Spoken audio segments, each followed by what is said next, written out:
आज हम 1857 के विद्रोह के बारे में कुछ महत्वपूर्ण क्वेश्चंस देखेंगे कि आखिर ये विद्रोह शुरू क्यों हुआ और इसके परिणाम क्या हुए थे।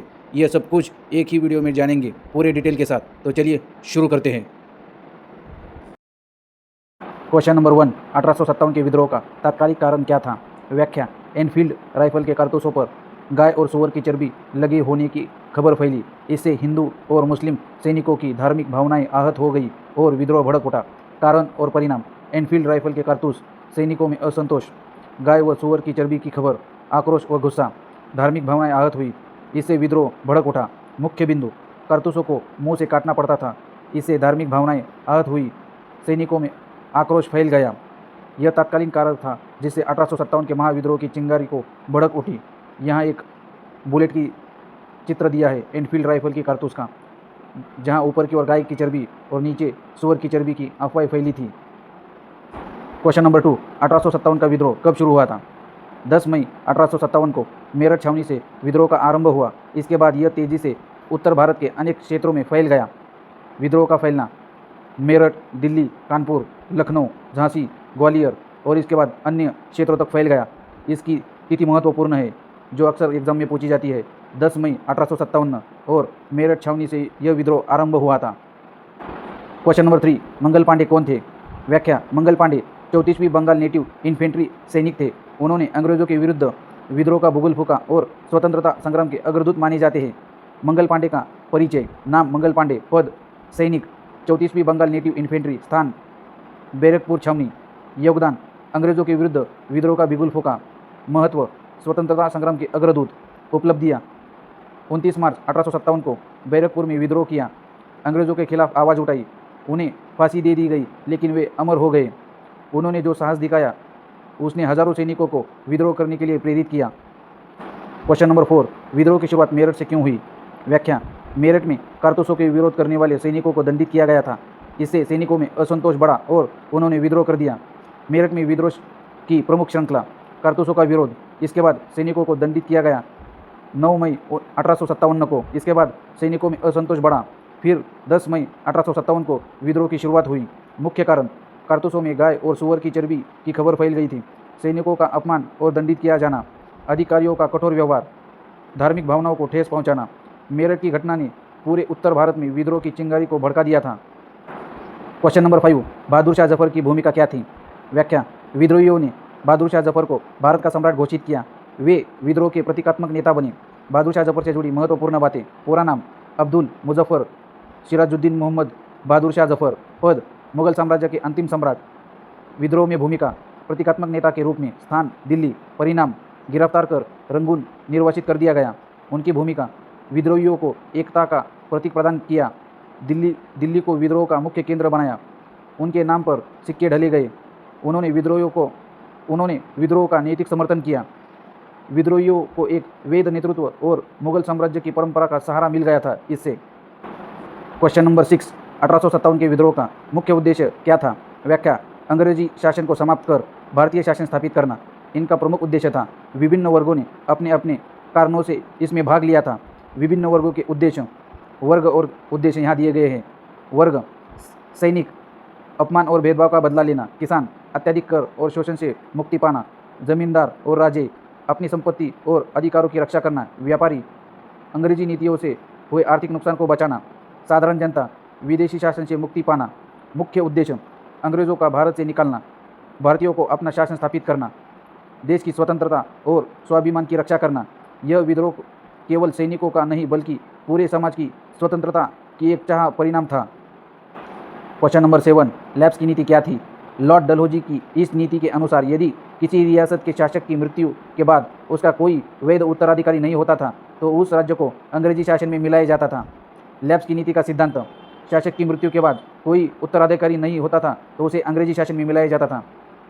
यहाँ अंग्रेजी शासन में मिलाए गए कुछ राज्यों की लिस्ट दी है। पहला सतारा 1848 में, दूसरा झांसी 1854 में, तीसरा नागपुर 1854 में, चौथा संबलपुर 1849 में, पांचवा उदयपुर 1852 में। मुख्य बातें: यह नीति अन्य पूरक और भारतीय परंपराओं के विरुद्ध थी। इससे अनेक रियासतों के शासक नाराज थे। 1857 के विद्रोह में यह एक बड़ा कारण बनी। नाराज शासक कई शासकों को लगा कि यह नीति उनकी स्वतंत्रता और अधिकारों का हनन कर रही है। इस नीति के कारण कई राज्यों का विलय हुआ और भारतीय शासकों में असंतोष फैल गया था। यहाँ एक लॉर्ड डलहौजी का चित्र दिया है, जो भारत के गवर्नर जनरल 1848 से 1856 तक रहे थे। क्वेश्चन नंबर 8, नाना साहिब कौन थे? व्याख्या, नाना साहिब पेशवा बाजीराव द्वितीय के दत्तक पुत्र थे। जब बाजीराव द्वितीय की मृत्यु हुई तब अंग्रेज़ों ने उनकी पेंशन बंद कर दी। इससे अपमानित होकर नाना साहब ने कानपुर में अंग्रेज़ों के विरुद्ध विद्रोह का नेतृत्व किया। नाना साहब का संक्षिप्त परिचय: पूरा नाम धोंडू पंत नाना साहिब, पिता पेशवा बाजीराव द्वितीय, पद पेशवा के दत्तक पुत्र, प्रमुख केंद्र कानपुर, भूमिका 1857 के विद्रोह के प्रमुख नेता, प्रमुख योगदान कानपुर में विद्रोह का नेतृत्व किया, अंग्रेज़ों के विरुद्ध मोर्चा खोला, उनके नेतृत्व में कानपुर विद्रोह का मुख्य केंद्र बना था। नाना साहब ने अंग्रेज़ों के खिलाफ स्वतंत्रता शासन की स्थापना का प्रयास किया था। क्वेश्चन नंबर 9, तात्या टोपे का योगदान क्या था? तात्या टोपे विद्रोह के प्रमुख सैन्य नेता थे। उन्होंने गुरिल्ला युद्ध की रणनीति अपनाकर अंग्रेज़ों को लंबे समय तक चुनौती दी थी। तात्या टोपे का योगदान की विशेषताएं: गुरिल्ला युद्ध रणनीति, अंग्रेज़ों की सेना को चकमा देना, लगातार संघर्ष करते रहना, विद्रोह को लंबे समय तक जीवित रखना। तात्या टोपे की गतिविधियाँ: कानपुर में विद्रोह, फिर इसके बाद कालपी में युद्ध, फिर इसके बाद ग्वालियर पर कब्जा, फिर इसके बाद विभिन्न क्षेत्रों में गुरिल्ला युद्ध, फिर इसके बाद अंग्रेज़ों द्वारा पकड़ लिया गया 1859 में।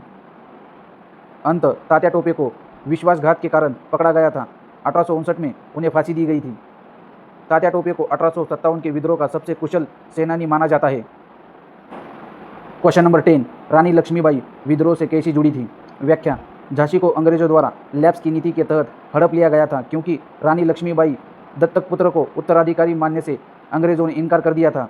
इस अन्याय के विरुद्ध रानी ने हथियार उठाया और अंग्रेज़ों के खिलाफ वीरतापूर्वक संघर्ष किया।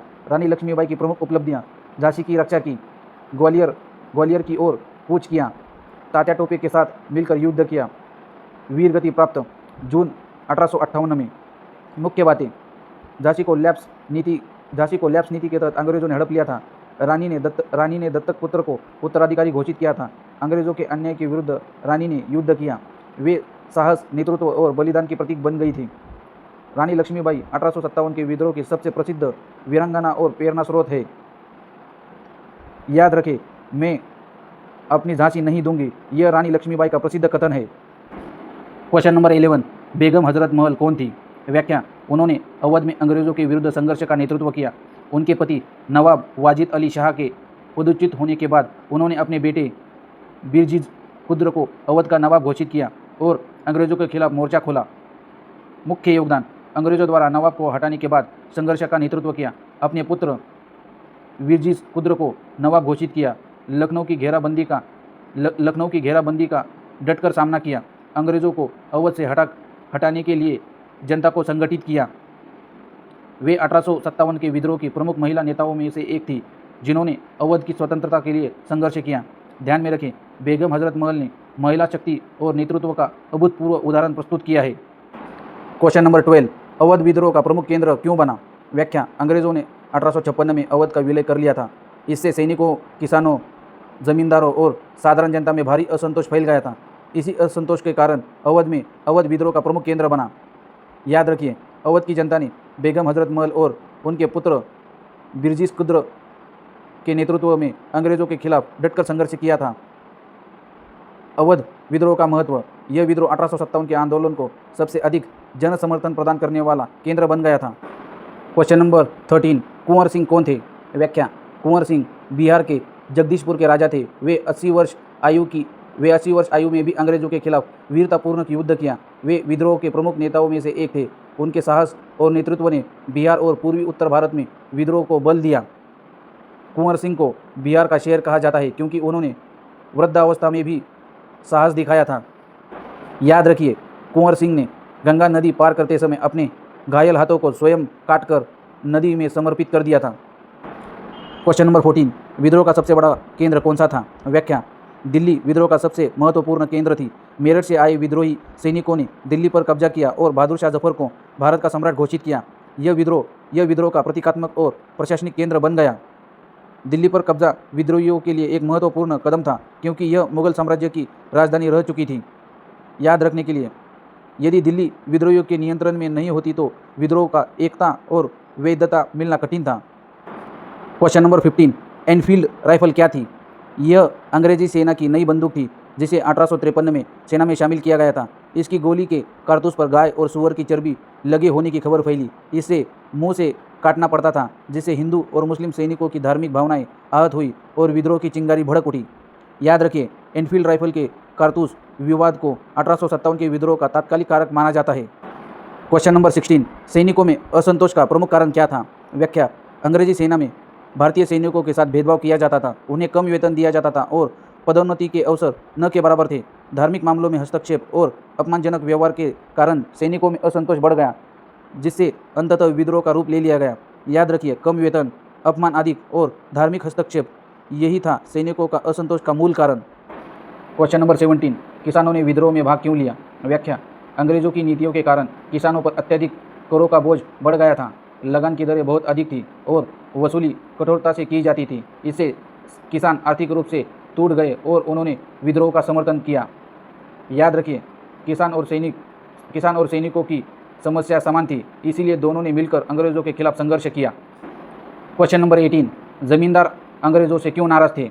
व्याख्या, अंग्रेजों की नीतियों के कारण जमींदारों की संपत्ति, अधिकार और प्रभाव कम हो गए थे। नई भूमि व्यवस्थाओं और कर नीतियों ने उन्हें आर्थिक और सामाजिक रूप से कमजोर कर दिया। इसलिए वे अंग्रेज सरकार से असंतुष्ट थे और विद्रोहियों का समर्थन करने लगे थे।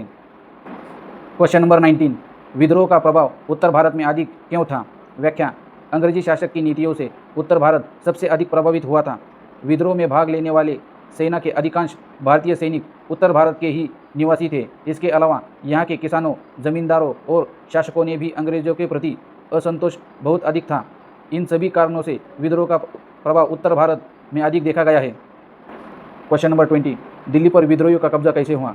व्याख्या, 10 मई 1857 को मेरठ छावनी में विद्रोह भड़कने के बाद विद्रोही सैनिक दिल्ली की ओर बढ़ने लगे। 11 मई 1857 को वे दिल्ली पहुंचे और अंग्रेजी फौज पर अचानक हमला कर दिया। अंग्रेज अधिकारी मारे गए और छावनियों पर विद्रोहियों ने कब्जा कर लिया। इसके बाद विद्रोहियों ने बहादुर शाह जफर को भारत का सम्राट घोषित किया और दिल्ली को विद्रोह का प्रमुख केंद्र बना दिया गया। क्वेश्चन नंबर 21, कानपुर में विद्रोह का नेतृत्व किसने किया? व्याख्या, कानपुर में विद्रोह का नेतृत्व नाना साहब ने किया। वे पेशवा बाजीराव द्वितीय के दत्तक पुत्र थे। अंग्रेजों ने उन्हें उनकी पेंशन देने से मना कर दिया था, जिससे वे अंग्रेजों से बहुत नाराज थे। 5 जून 1857 को उन्होंने कानपुर में अंग्रेजों के विरुद्ध विद्रोह का नेतृत्व किया और अंग्रेजों को शहर छोड़ने पर मजबूर कर दिया। क्वेश्चन नंबर 22, झांसी का विद्रोह क्यों प्रसिद्ध है? व्याख्या, झांसी को अंग्रेजों ने लैप्स नीति के तहत हड़प लिया था। रानी लक्ष्मीबाई ने इसके विरोध में साहसपूर्ण युद्ध किया और झांसी की रक्षा की। उनके अदम्य साहस, रणनीति और बलिदान के कारण यह विद्रोह इतिहास में अमर हो गया है। क्वेश्चन नंबर 23, ग्वालियर का महत्व क्या था? व्याख्या, ग्वालियर एक महत्वपूर्ण रणनीतिक स्थान था। विद्रोह के अंतिम चरण में रानी लक्ष्मीबाई और तात्या टोपे ने ग्वालियर पर कब्जा कर लिया और इसे विद्रोह का प्रमुख केंद्र बनाया। यह मध्य भारत में अंग्रेजों के विरुद्ध अंतिम बड़े संघर्ष का केंद्र था। क्वेश्चन नंबर 24, विद्रोह में महिलाओं की भूमिका क्या थी? व्याख्या, 1857 के विद्रोह में महिलाओं ने नेतृत्व, युद्ध और संगठन तीनों क्षेत्रों में महत्वपूर्ण भूमिका निभाई। उन्होंने केवल विद्रोह का नेतृत्व नहीं किया, बल्कि सेना का मनोबल भी बढ़ाया, संसाधनों को व्यवस्था की और अंग्रेजों के विरुद्ध डटकर संघर्ष किया। रानी लक्ष्मीबाई, बेगम हजरत महल और झलकारी बाई जैसे वीरांगनाओं ने इसका श्रेष्ठ उदाहरण है। क्वेश्चन नंबर 25, अहिल्याबाई होलकर कौन थी? व्याख्या, अहिल्याबाई होलकर मराठा साम्राज्य की एक महान और न्यायप्रिय शासिका थी। वे मालवा, इंदौर की होलकर रियासतों की शासिका थीं। अहिल्याबाई ने अपने राज्य को समृद्ध, सुशिक्षित और उन्हें भारत की महान महिला शासिकाओं में सम्मानपूर्वक याद किया जाता है। क्वेश्चन नंबर 26, सहायक संधि क्या थी? व्याख्या, सहायक संधि अंग्रेजों की वह नीति थी जिसके तहत वे भारतीय रियासतों को अपनी सुरक्षा देने के बदले में उनके राज्य में अपनी फौज रखने का अधिकार प्राप्त कर लेते थे। इस संधि से रियासतों अंग्रेजों पर निर्भरता हो जाती थी और धीरे धीरे उनकी स्वतंत्रता समाप्त हो जाती थी। क्वेश्चन नंबर 27, लॉर्ड डलहौजी की हड़प नीति क्या थी? व्याख्या, लॉर्ड डलहौजी अंग्रेजों का गवर्नर जनरल 1848 से 1856 था। उसने हड़प नीति लागू की थी। इस नीति के अनुसार यदि किसी रियासत के शासक की बिना किसी गोद लिए मृत्यु हो जाती थी तो वह रियासत अंग्रेज़ों में मिल जाती थी।